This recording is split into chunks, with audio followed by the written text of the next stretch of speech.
Is there an ideal time for you? Is the right question. There is no global ideal time. I have seen people, 25 years into their career, 30 years into their career, join a startup for the very first time. I've seen many such people. I've seen 25-year-olds be in a very large enterprise company, be very happy there and stay there for the next 10, 15 years of their career, right? Like many of my colleagues at Google were exactly that. They're still at Google. They joined Google when they were 22, 23, straight out of college, and they're still there.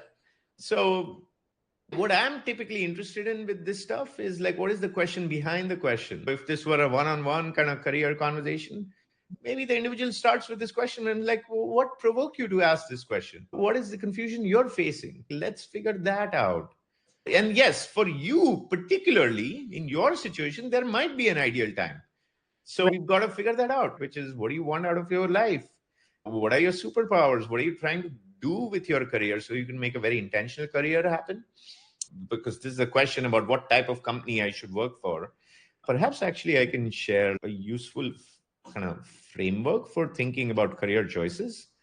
So there's not that many words, but it's a great way to think about the right career choices for you, which is, being good at your work, being good at picking the right companies to join, and then being good at recognized and getting promoted at that given company. Usually you need at least two out of these three to have broader success in your career. Ideally, you get all three.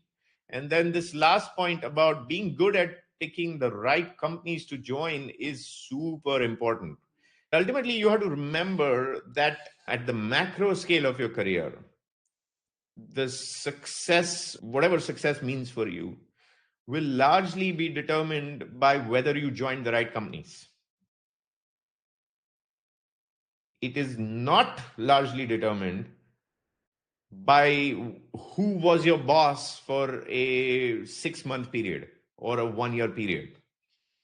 Yes, the boss matters. Yes, the manager matters. What I'm saying at a larger scale, it is which companies you picked that is going to be a big determinant of what your career looks like, right?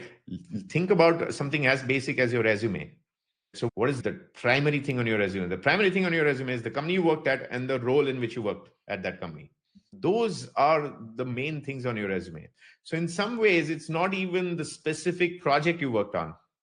This is why for some people, this is not always the case. Again, you have to remember, none of this is global advice. And this is not even advice. This is perspectives for you to make your own decisions, right? So sometimes people will say, oh, I don't want to join this company because the project I'm going to work on is not as hot as the 0 to 1 project at this other company. And I'm like, okay, that makes sense. To what degree is that specific project going to determine the macro scale of your career? Is that project going to show up on your resume? And look, if the project is a failure, maybe you don't include it on your resume. The point is that the project you work on, yes, of course it matters, right? But at a macro scale is not the main thing that is going to determine what your career trajectory looks like and whatever the definition of success is for you.